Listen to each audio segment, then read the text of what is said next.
parte da equipe dos doutores Pedro Munhoz e Sérgio Cavalheiro.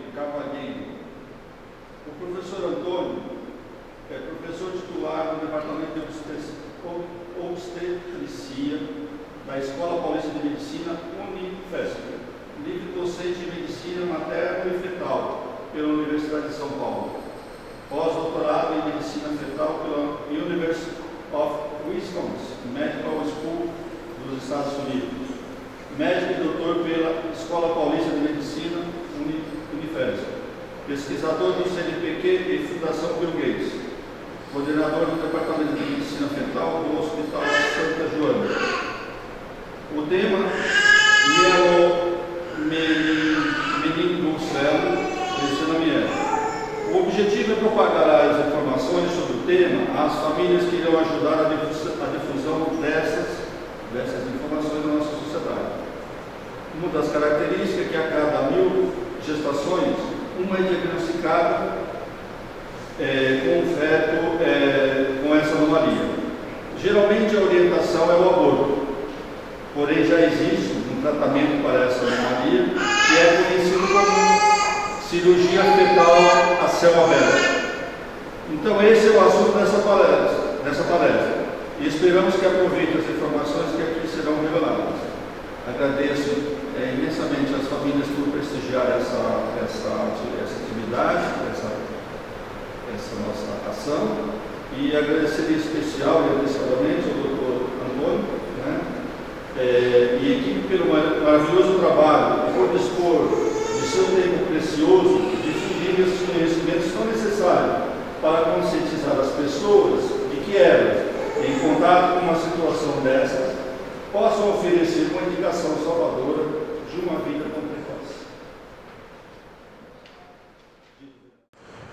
Dr. Antônio Fernando, em nome do Grupo de Paulista, em nome do Roger Jesus Pato, especialmente agradeço a disponibilidade do aqui do Secretarial. Então, o senhor tem palavra para a comissão de trabalhos. Fique à vontade e vou ficar tranquilo para poder prestigiar.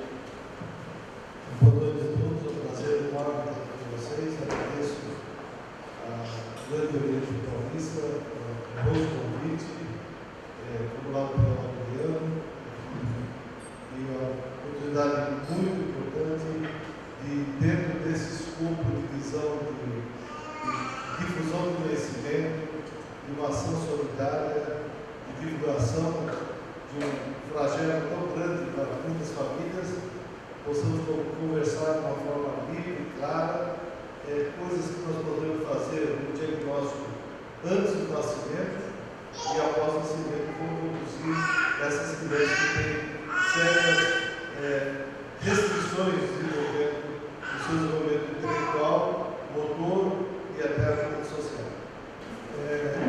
A obstetrícia, ela cuida originalmente da saúde da mãe e do seu filho. Então, na história da humanidade, a obstetrícia teve momentos de preocupação muito grande no parto. O foco maior é no parto. E a vida já foi desenvolvendo, passou a ter uma preocupação também com o recém-nascido. Como que a criança ia nascer? Se nasceria bem, se nasceria no peso ideal, como ela seria cuidada no período perinatal. E, recentemente, com a ultrassonografia, permitiu que nós pudéssemos entrar dentro do ambiente intrauterino e avaliar o crescimento e desenvolvimento fetal.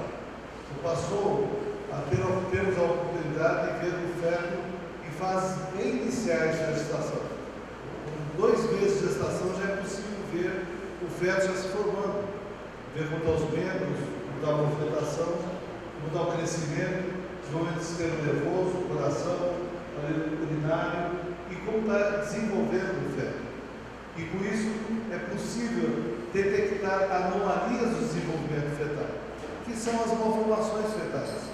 Não fosse a ultrassonografia, nós não teríamos condições de identificar essas malformações. E hoje, com a difusão desse método diagnóstico, desde o início da gestação, já é possível as mulheres ter acesso a essa avaliação de como o seu filho está desenvolvendo, se é 1, se é 2, se é 3, ou como está o desenvolvimento fetal. E o diagnóstico da anomalia fetal passou a ser uma grande realidade. E isso fez com que a sociedade enfrentasse uma situação difícil, como lidar com essas anomalias. E aí, dentro do contexto cultural, social, legal de cada país, ela foi se normatizando. Então, isso está intimamente centrado dentro das características culturais e legais de cada sociedade. E ela foi se mudando. O Brasil tem uma característica muito especial. Somos um país latino, formação cristã, na sua maioria, e que também tem o seu posicionamento diante dessas anomalias. Nós somos brasileiros, nós não somos europeus, nós não somos americanos, somos pessoas que têm uma cultura própria, que para isso nós vamos enfrentar essas situações. E o perfil do brasileiro é um perfil distinto de um europeu, distinto de um americano.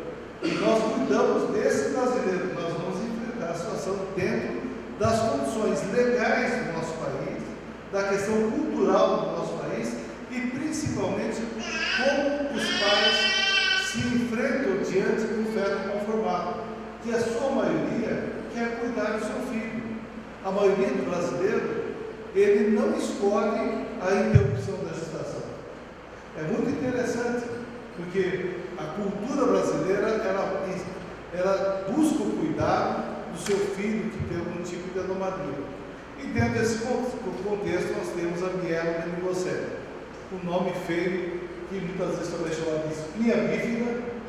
É um defeito que começa bem no início do desenvolvimento do ser humano, entre 4 e 6 semanas de gestação, quando ocorre esse defeito.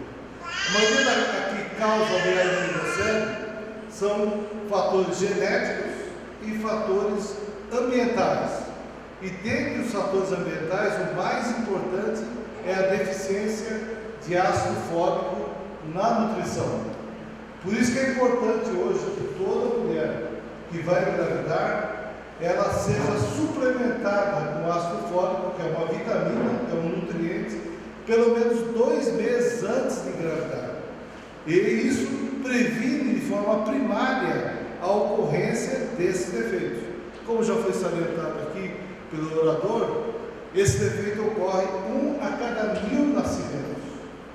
No Brasil nós temos aproximadamente 3 milhões de nascimentos por ano.